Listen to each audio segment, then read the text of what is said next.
Son coches que nacieron en los rebeldes 60. Su increíble potencia era el reflejo de una generación que quería romper las normas y hacer de cada carretera su circuito de carreras personal. Echaremos un vistazo a este Plymouth Superbird, que salió de fábrica listo para despegar con un alerón y el peor motor que jamás ha construido Detroit. Y conduciremos un Boss 429, un coche que demostró sus habilidades en Vietnam como forma de entretenimiento. Luego veremos el Trans AM, que coprotagonizó una película con Burt Reynolds. Yo colecciono estas potentes obras de arte que cada vez son más inusuales. Estos coches valen de $500,000 para arriba. Y pueden empujarte hacia atrás en el asiento como el despegue de un cohete. Sí, son los coches más potentes.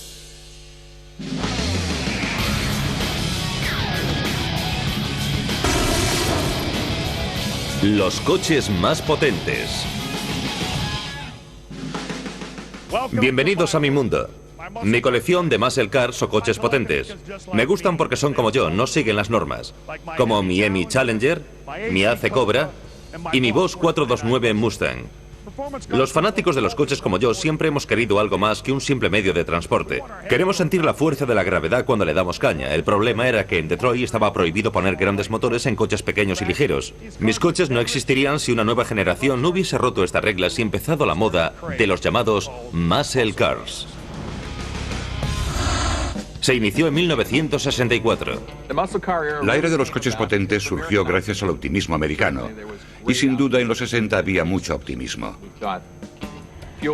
Creíamos que los precios de la gasolina nunca iban a subir, que siempre habría gasolina, que la economía simplemente cada vez iría mejor. Y por supuesto, a mediados de los 60 estábamos en plena cultura juvenil.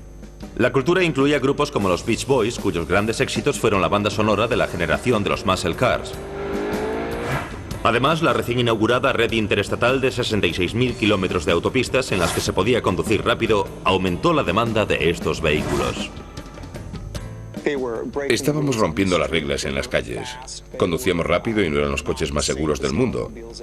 La mayoría eran coches bastante potentes. Pasaban rápidamente de 0 a 100 o alcanzar mucha velocidad en un circuito de 600 metros. Este es el primer coche que rompió todas las reglas, el Pontiac GTO. Fue creado por el diseñador de coches John DeLorean. En esa época su idea parecía tan disparatada como colocar un V8 en un Honda Civic. Pero ¿saben?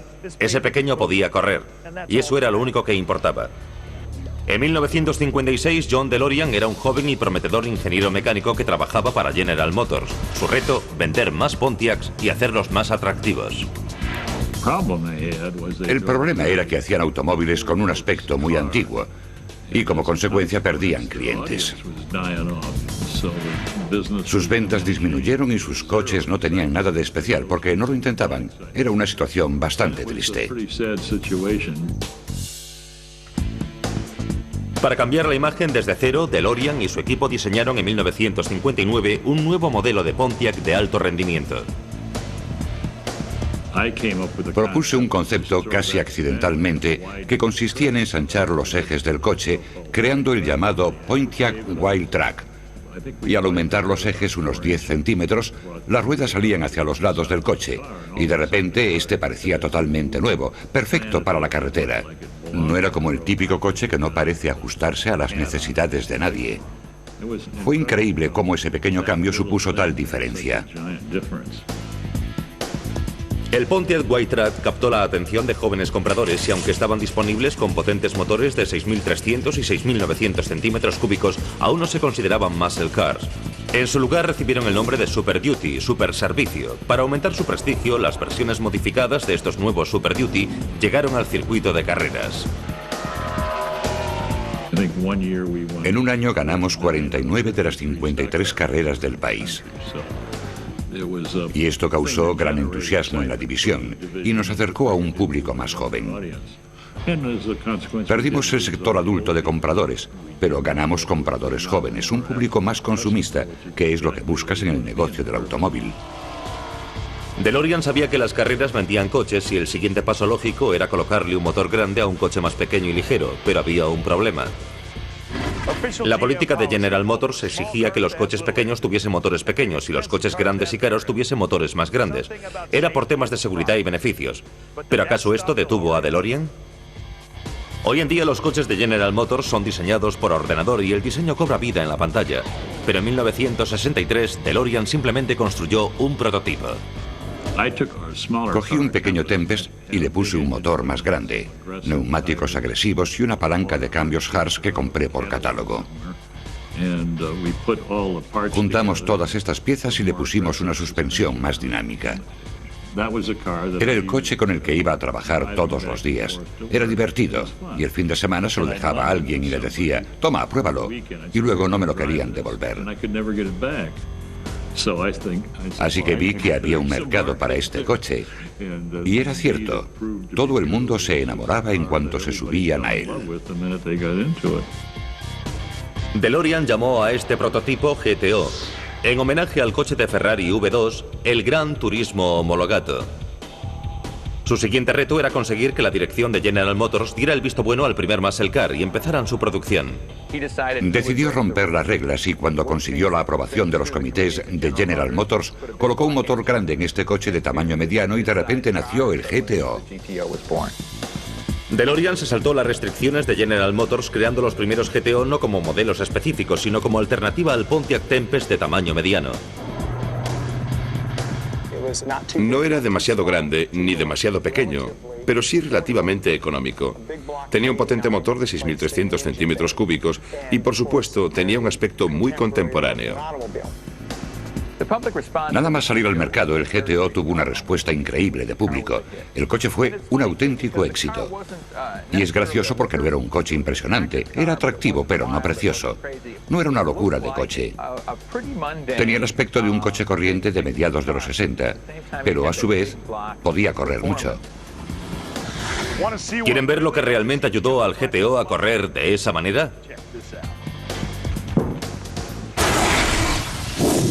La potencia del GTO estaba en un motor V8 de 6.300 centímetros cúbicos. Tenía un carburador Carter AFB de 4 cuerpos que ayudaba al motor a alcanzar unos increíbles 325 caballos.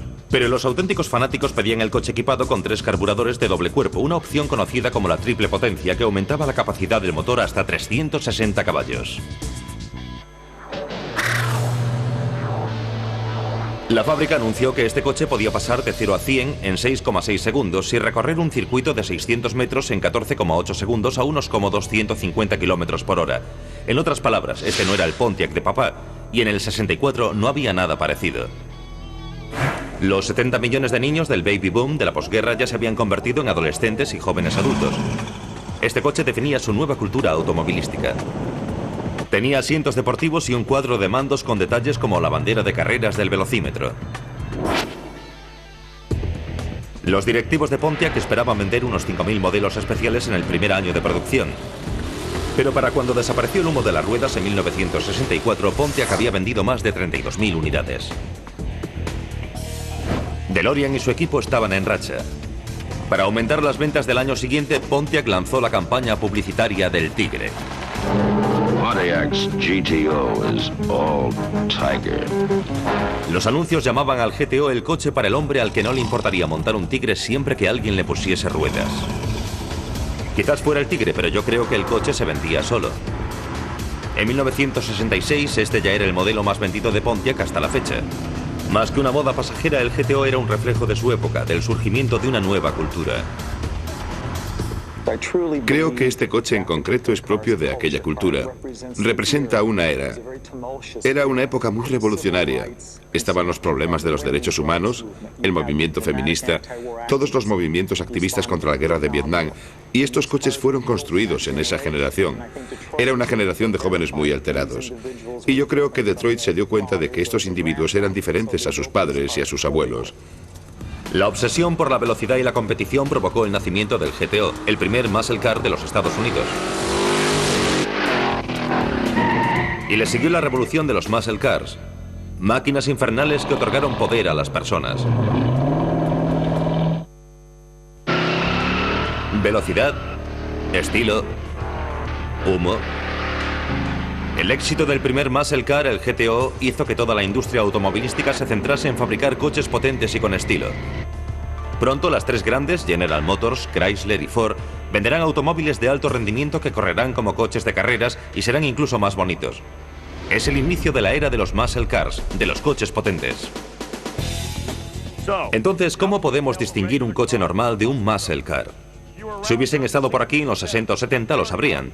Pero si no pudieron ver a las grandes empresas americanas intentando competir con modelos cada vez más grandes, mejores y más rápidos, existen algunas características comunes.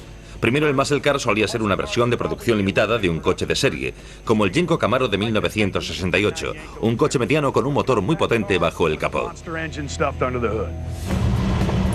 Ahora el Yenko Camaro es uno de los coches más buscados de todos los tiempos por los coleccionistas de muscle cars, pero al principio no fue así. Chevrolet lanzó el Camaro original en 1967 como deportivo compacto con una gama de motores de bloque pequeño. Chevrolet declaró que le habían puesto el nombre de Camaro por la palabra francesa camarada. Pero los críticos apuntaban que Camaro podría venir también de la palabra española camarón. Chevrolet decidió que los Camaros llevarían motores Chevrolet de bloque pequeño. No querían que el Camaro eclipsase la potencia del Corvette. Ni siquiera que se acercase un poco. Pero por supuesto, cualquier persona lógica, y sin duda los conductores de hot rods o bólidos lo son, se daría cuenta de que los motores grandes encajaban perfectamente y de que sería una buena base para un hot rod. Esta idea se desarrolló en un concesionario de Pensilvania regentado por un hombre llamado Don Yenko. Él se enfrentó al problema de las restricciones de potencia del motor del Camaro adoptando una solución creativa.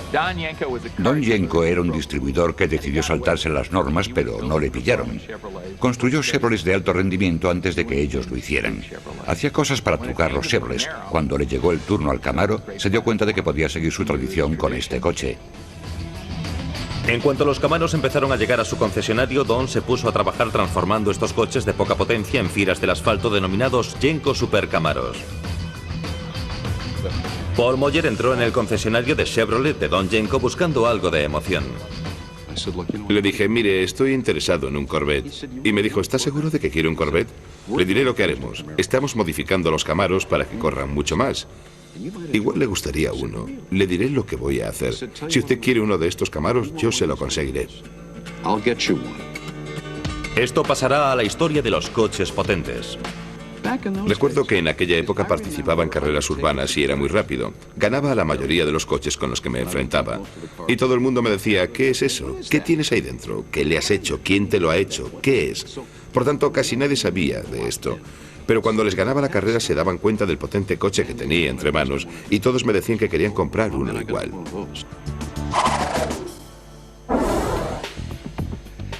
Este es mi Yenko Camaro de 1969. Como pueden ver, es amarillo Daytona. Tiene un motor de 7.000 centímetros cúbicos de fábrica y 425 caballos. El nombre del modelo del motor es L72. El corazón del Yenko fue tomado prestado del Corvette de Chevrolet, el motor de 7.000 centímetros cúbicos conocido como el L72.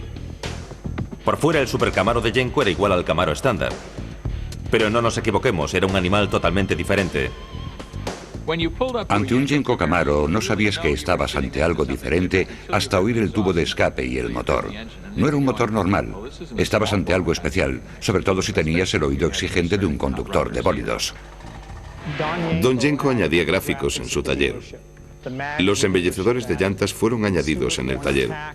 El velocímetro Stuart Warner también fue añadido. Y también los emblemas Yenko, el 427 y la insignia. Y por supuesto las rayas del capó. Todo esto se hacía en el taller de Don Yenko. De hecho, su hija y sus amigas pintaron las rayas. Pero más que todos los accesorios, lo importante era su potencia. Exactamente qué hizo Don Yenko para transformar un coche sencillo como el Camaro en un supercoche. Echemos un vistazo al interior al estilo Bill Goldberg. Primero, Yenko sacó el motor de 8 cilindros en V del Camaro para poder colocar el motor de 7.000 centímetros cúbicos con más de 425 caballos de potencia. Los frenos de tambor de las ruedas delanteras ya venían reemplazados de serie por frenos de disco y él añadió un eje trasero con una relación de transmisión más corta para los acelerones fuertes. Ahora la mayoría de los coches deportivos presumen del tiempo que tardan en pasar de 0 a 100. Cualquier cosa inferior a 10 segundos no está mal. Pero supuestamente este Yenko Camaro pasa de 0 a unos increíbles 160 km/h en 10 segundos. Esto tengo que comprobarlo. Mi amigo Greg Joseph me ha dejado este extremadamente valioso e inusual coche. A pesar de haberle amenazado con darle una buena paliza, me ha prohibido hacer el bestia durante mi conducción de prueba. Aún así, voy a conducir un histórico muscle car en perfecto estado de conservación. Tiene una radio magnífica, el reloj funciona, el indicador de gasolina funciona y eso es lo único que importa. A pesar de que no estoy dándole mucha caña, sin duda puedo sentir que este es uno de los muscle cars más potentes jamás construidos. A finales de 1968, la demanda de estas veloces máquinas de Don Jenko era demasiado grande para el pequeño taller. Necesitaba convencer a Chevrolet de que rompiese sus propias reglas y construyese sus Super Camaros con potentes motores V8 de 7.000 centímetros cúbicos. Esta combinación de motores iba más allá de los límites impuestos por Chevrolet, pero eso no le iba a detener. Don Jenko, como buen comercial, sabía que había una manera de saltarse la regulación de Detroit sobre la construcción de automóviles potentes y de alto rendimiento. Y esto era posible a través de la orden de producción de la oficina central, conocida como COPO. La orden de producción servía para que los distribuidores de automóviles pudieran encargar sus coches con una pintura especial o una radio específica. Pero a Don Jenko, COPO le proporcionaba la opción que necesitaba. Y en el 68 se dio cuenta de que podía encargar coches a través de COPO con motores de serie de 7.000 centímetros cúbicos. Y eso fue lo que hizo, se aprovechó de eso. Jenko y Chevrolet acordaron mantener el programa en secreto. Chevrolet estaba rompiendo sus propias reglas, pero disfrutaba del estatus de muscle car entre los fanáticos de los coches. Y Jenko estaba vendiendo cientos de sus Super Camaros sin tener que cambiar los motores. Muchos de los compradores de estos Camaros creían que no venían de serie con ese motor y que el motor de 7.000 centímetros cúbicos se lo colocaban en el taller, pero no era así. Venían así de serie, salían así de la fábrica de Detroit. En 1969, Jenko vendió 201 unidades de sus COPO Jenko Camaros. Pero ya en 1970, Chevy empezó a suministrar COPO Camaros similares a los Jenko a otros concesionarios. Si a eso le añadimos el aumento de los precios de los seguros de coches y un precio fijo de $7.000 por unidad, finalmente Jenko se quedó sin mercado. Don Jenko vendió su concesionario en 1982, pero continuó construyendo coches y participando en carreras hasta 1987. Ese año falleció de manera trágica al estrellarse su avión privado al oeste de Virginia. Pero sus Camaros entraron a formar parte de una leyenda y los aproximadamente 100 Jenko Camaros que quedan son piezas de museo valoradas en casi $200.000. No era un fenómeno en el 68 y en el 69. Si bien se hizo famoso en el 69, pero en realidad se convirtió en un fenómeno tras su muerte. Para los guerreros del asfalto como yo, los años 60 y 70 son reflejo de la transformación de los turismos en coches potentes de tamaño mediano. Este es el orgullo de cualquier colección de muscle cars. Un Shelby Mustang GT 350 de 1966, el segundo que fabricaron ese año. Es muy parecido al Mustang, pero les aseguro que no corre igual. La historia empieza en 1964, el año en que los Beatles invadieron Nueva York por primera vez. Una época marcada por las minifaldas, las botas de gogó y un nuevo deportivo de Ford llamado Mustang. Lee Iacocca, el director general de Ford, creía que este pequeño coche deportivo sería el siguiente artículo de moda en la guerra urbana. Esta era una clase totalmente nueva de automóvil, llamada Pony Car. Fue todo un éxito de ventas por su bajo precio y su estilo deportivo. El problema era que para los que les gustaba correr, como a mí, el estándar Mustang supuso una decepción. Cuando salió el Mustang, no se trataba precisamente de un coche rápido. Era un coche que te ayudaba a recuperar tu juventud, o si eras joven, a mantener tu juventud. Pero no era precisamente un coche para ganar carreras. Estaba basado en el diseño del Ford Falcon. ¿Hay algo más corriente que eso? Muchos de los que se vendían tenían un motor de 6 cilindros. Con eso no podías alcanzar grandes velocidades. El nombre del Ford Mustang fue sacado de un avión de combate de la Segunda Guerra Mundial, el P-51 Mustang.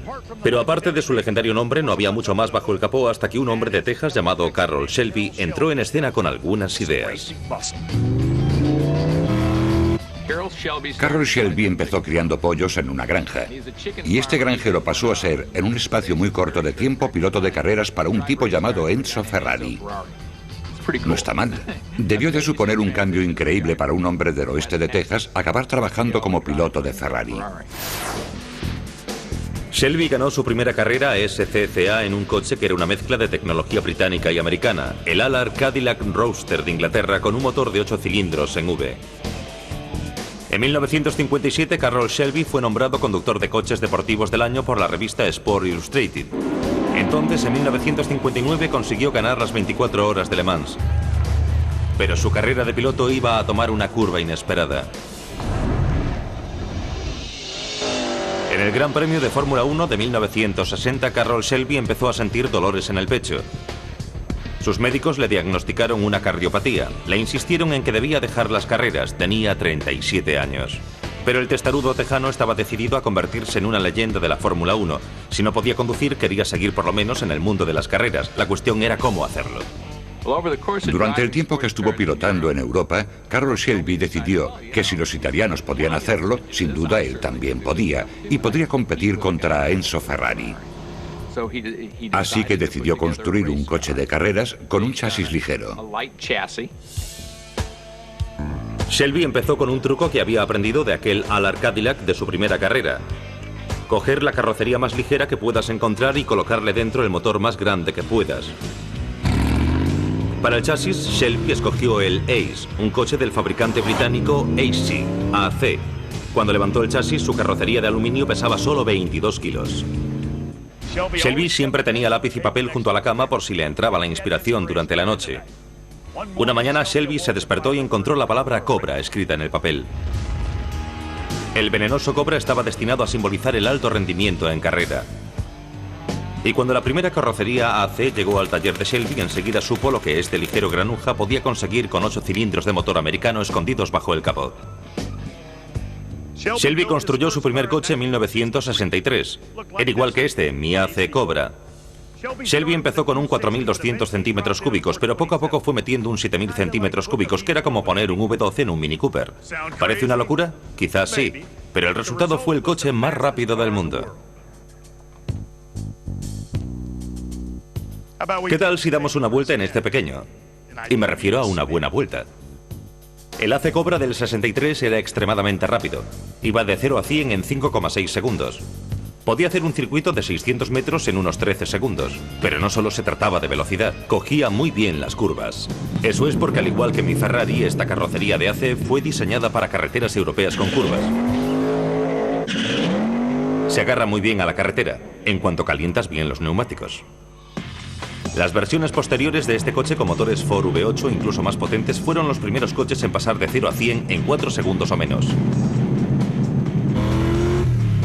La innovadora utilización del motor Ford de Shelby llamó la atención de Lee Iacocca, que en esa época era el director de Ford. Le pidió a Carroll Shelby que ayudase a su debilucho Mustang a convertirse en un muscle car. Shelby aceptó, abrió una fábrica de 50.000 metros cuadrados al lado del Aeropuerto Internacional de Los Ángeles y se puso a trabajar.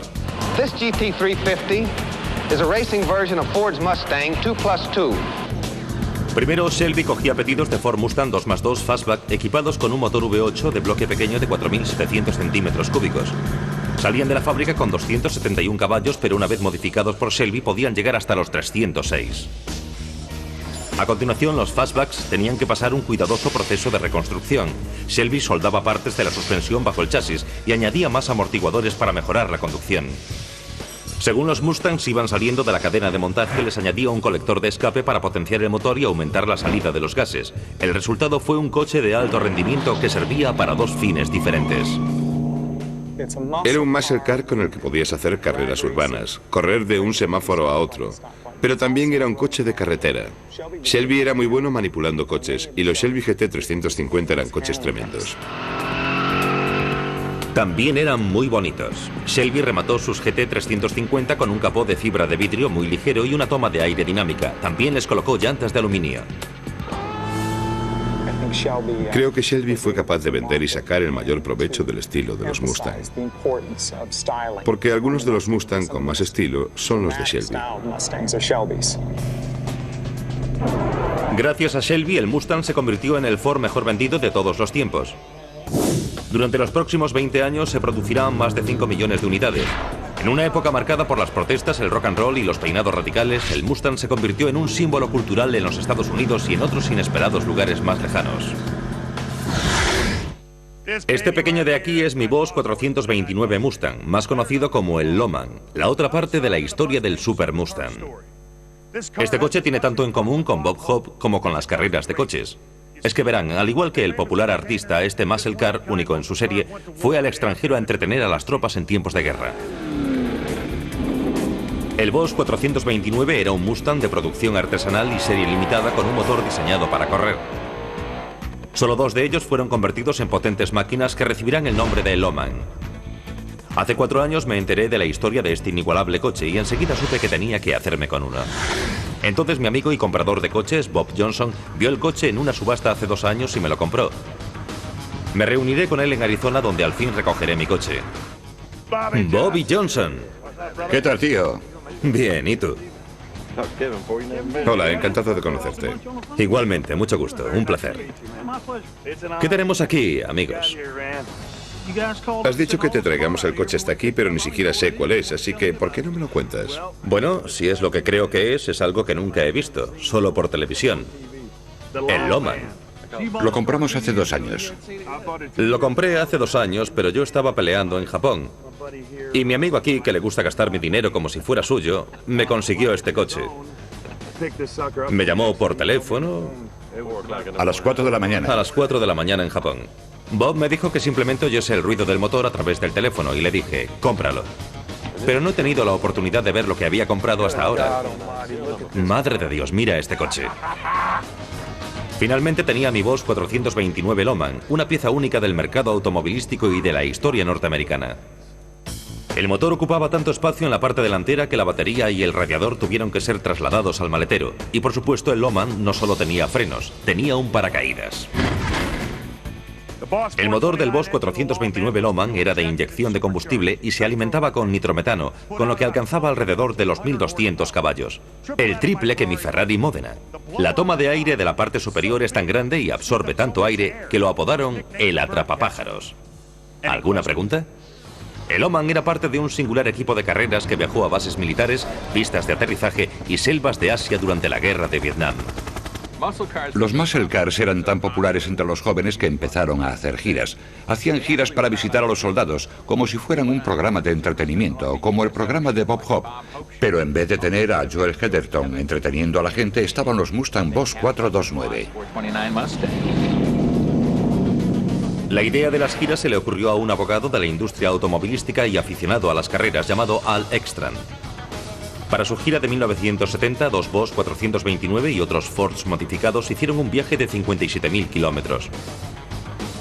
Pero ocurrió un contratiempo. Una grúa de 8 toneladas golpeó uno de los Boss 429 cuando lo estaba cargando en el barco. Eso dejó vivo a un solo Boss 429 Loman y la gira siguió según lo previsto. La gira del Loman visitó Okinawa y Vietnam y estuvo también por todo el Pacífico. A veces conducían estos vehículos en las cubiertas de los portaaviones, simplemente para demostrar a los soldados su destreza con estos coches. Simbolizaban la potencia de Norteamérica, la exuberancia del país. En estas giras, estrellas de cine como Anne Margaret paseaban su belleza y sus encantos ante los soldados. Pero los 250.000 soldados que vieron el espectáculo automovilístico del equipo Loman vieron un despliegue de caballos que no habían visto jamás. Cuando el equipo Loman colocó al Boss 429 en la cubierta del portaaviones y encendió el motor, consiguió atraer rápidamente la atención de las tropas. Podía llegar a unos 290 km por hora en 8,5 segundos. Y entonces la razón por la que hacían la gira: recordar a los soldados que no habían conducido por carreteras americanas durante años cómo conducir con seguridad. En el aeródromo del Cuerpo de Marines de Futema en Okinawa, al igual que en otras paradas de la gira, los soldados pudieron conducir el Mustang por el slalom y así probar sus habilidades conduciendo. Nunca pensé que encontraría este coche, pero ahora que lo tengo, veamos lo que es capaz de hacer. Este es el mejor de los Bosses, el más salvaje e inusual. Demostró su potencia ante unos 250.000 soldados y ahora lo hará para Goldberg. Este es Dale Armstrong, el legendario piloto de la NHRA y jefe del equipo que me ha ayudado a poner a punto el Loman. Vamos allá.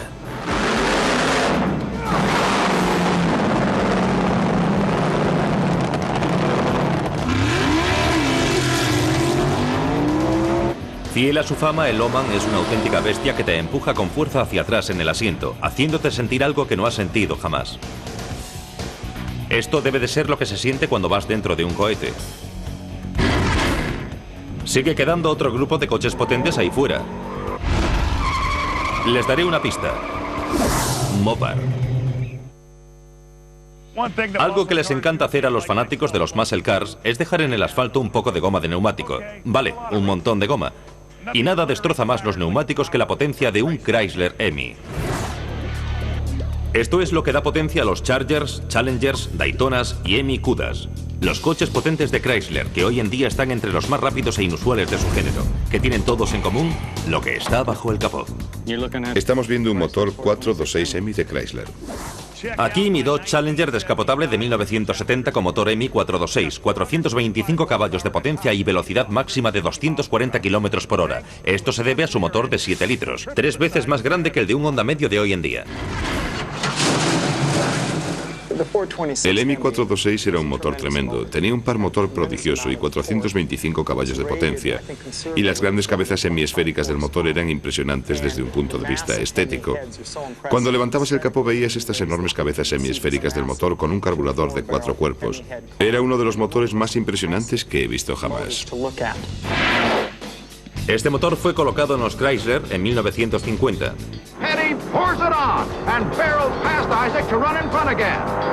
En 1964, no uno, sino 4 Chrysler con motores EMI compitieron en la carrera NASCAR en Daytona, quedando en primera, segunda, tercera y cuarta posición. Pero para que su EMI pudiese seguir compitiendo en carreras NASCAR, Chrysler tenía que construir los mismos motores para coches de serie.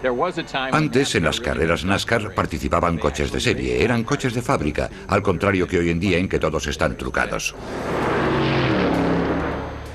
Básicamente, Detroit tenía que construir lo que llevaba a los circuitos, y para poder participar legalmente en carreras NASCAR tenían que construir al menos 500 unidades. En aquella época había una serie de normas y reglamentos, así que si querían llevar el coche a los circuitos tendrían que venderse bien. Al cumplir las normas de las carreras NASCAR, Chrysler hizo muy felices a los aficionados como yo a las carreras urbanas. 5 años después de que el EMI de Chrysler corriese en el Daytona 500, esos mismos motores de carreras estaban en la calle en coches como el mío. Se convirtieron en los coches más potentes en la historia del muscle car. Este es el EMI 426, se llama así por la cabeza de su motor. La cámara de combustión tiene una forma semiesférica permitiendo válvulas de toma y escape más grandes. La forma también mejora la circulación del aire y la mezcla de la gasolina en la cámara. Y eso significa más potencia. La potencia es peligrosa. No se puede parar. Sientes que mientras mantengas tu pie en el acelerador va a seguir acelerando hasta perder el conocimiento. Tienes que ser consciente y no dejarte llevar, porque si no, podrías hacerte daño. El daño depende de quien esté conduciendo. Vamos allá.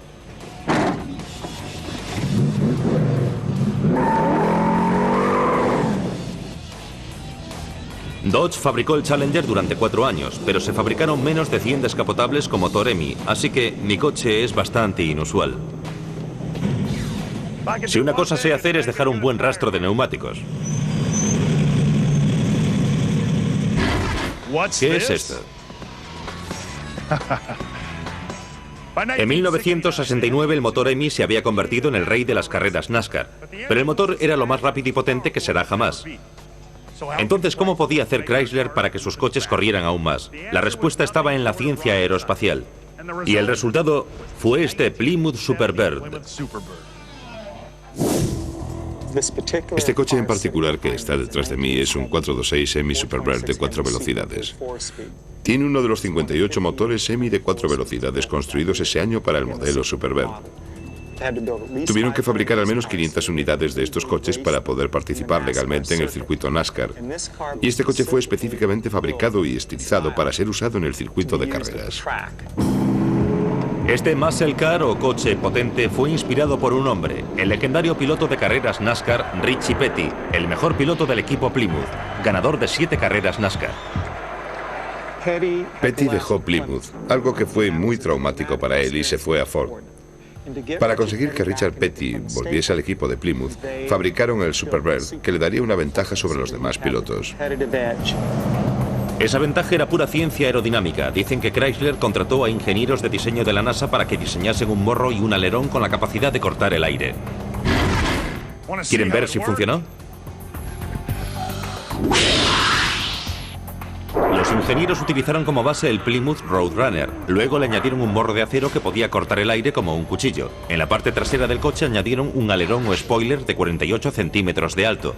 Cuando el aire pasaba por esta singular forma, creaba una fuerza sobre las ruedas traseras.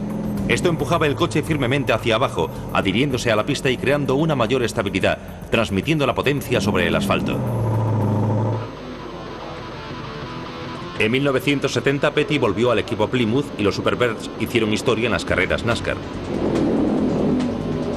Ese año, Petty y otros equipos de las NASCAR introdujeron sus coches con alerón en los circuitos y asombraron al mundo de la competición. Posiblemente en la historia de las NASCAR nunca ha habido una estampa mejor que el ver a varios Mopars con alerones corriendo por el circuito. En cierto sentido, los coches tenían un aspecto diferente, eran distintos a los demás, eran muy chulos. Siempre acababan dominando el circuito, porque muchas veces veía a varios de ellos corriendo y a todos los demás coches detrás. Gracias al 426 Hemi, el motor definitivo para coches de carreras y la carrocería aerodinámica del Superbird, el equipo de Richard Petty ganó el Daytona 500. De hecho, de las 10 primeras posiciones de la carrera, los coches con alerón terminaron en primera, tercera, cuarta, quinta, sexta, octava y 10ª posición. El Superbird de Plymouth era una máquina de gran velocidad diseñada para las carreras NASCAR, pero también podía comprarse para uso diario. Este es uno de los 25 Superbird que existen. Su dueño es mi amigo Greg Joseph, que ha accedido a llevarme a dar una vuelta. ¿Estás preparado? Vamos, tío. Estupendo.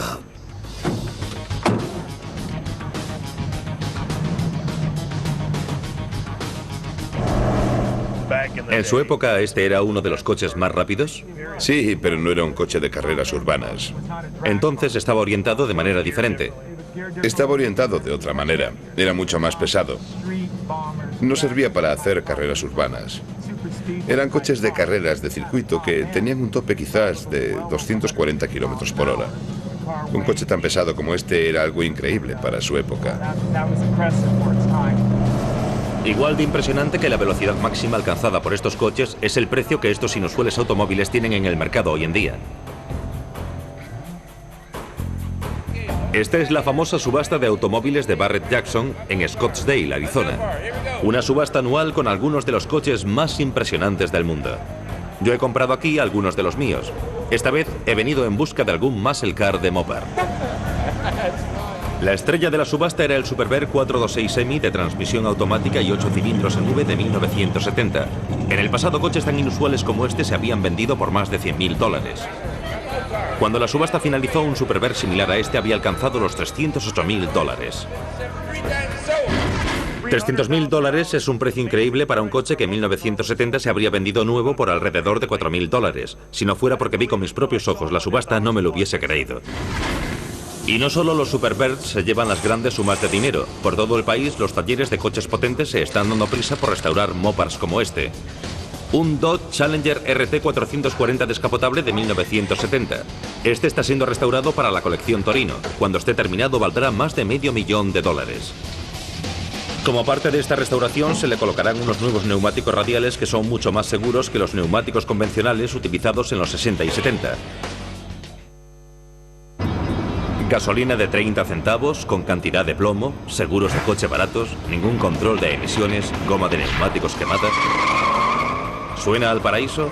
Los días de gloria de los coches potentes seguro que lo fueron. Una era que empezó con el GTO en 1964 y duró más de 10 años hasta que los muscle cars empezaron a preocuparse más por sus diseños y colores que por su rendimiento.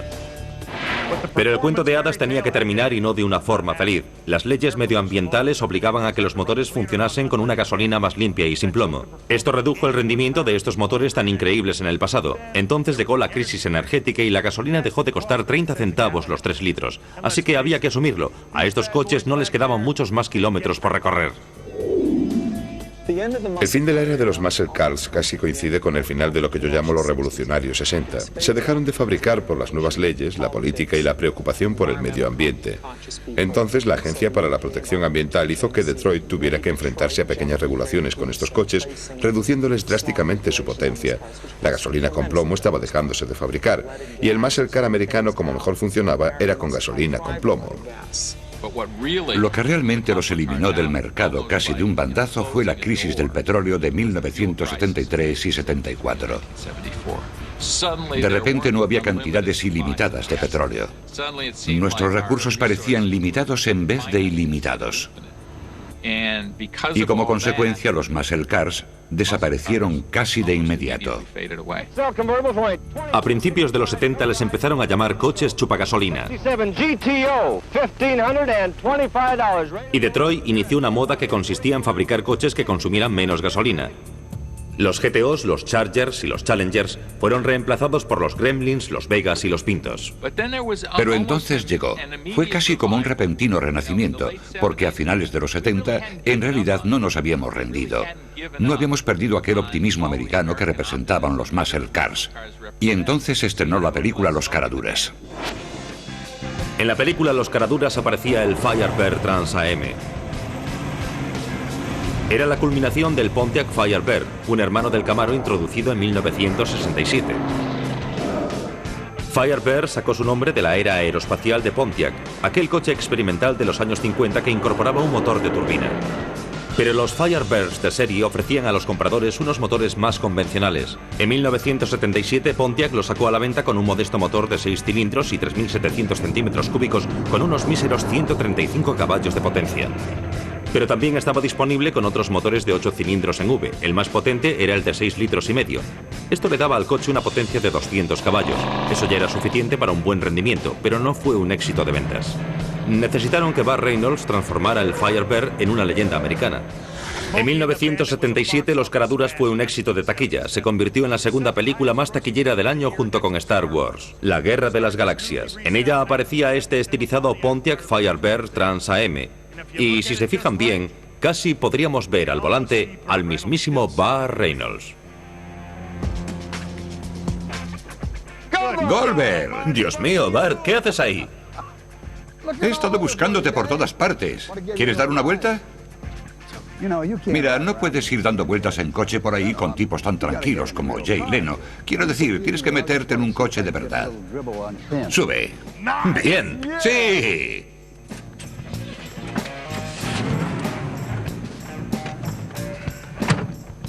Sin cinturón, ¿verdad? Claro que sí. Nunca deberíamos usarlo.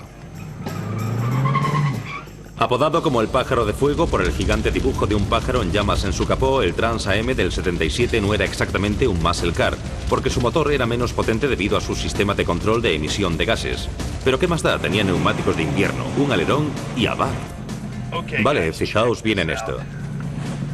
Estoy en el auténtico Bandit Trans AM de 1977 con mi buen amigo Burt Reynolds, que ha tenido la amabilidad de venir hasta aquí con este fantástico coche.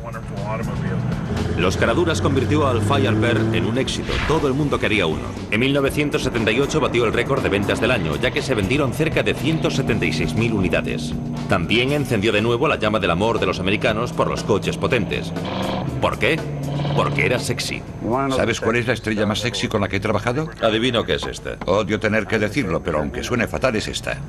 Por supuesto, yo tenía que preguntarle una última cosa, aprovechando que estaba dentro de este icono de la historia automovilística. ¿Te importa si utilizo la radio CB?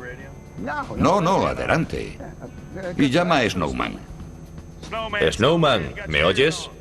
Ahora tenemos teléfonos móviles en los coches, pero no hay nada mejor que una radio para transportarte a otro tiempo y a otro lugar, a la era del coche potente o muscle car. Para mí, los muscle cars o coches potentes son un icono de la historia automovilística, no solo por su tecnología. Eran los reyes del asfalto con más potencia de la que veremos jamás en carretera. Y gracias a algunos acérrimos coleccionistas como Bart y yo, seguimos conservando estos iconos. Te agradezco muchísimo que hayas venido. Gracias. Estoy encantado de haber venido. Espero que si pago lo bastante me dejéis volver. ¿Puedo hacer algo para agradecértelo? ¿Qué te parece si me das una comisión?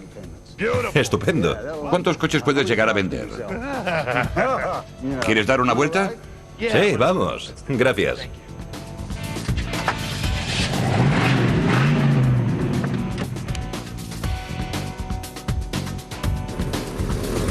Soy Bill Goldberg. Gracias por acompañarme.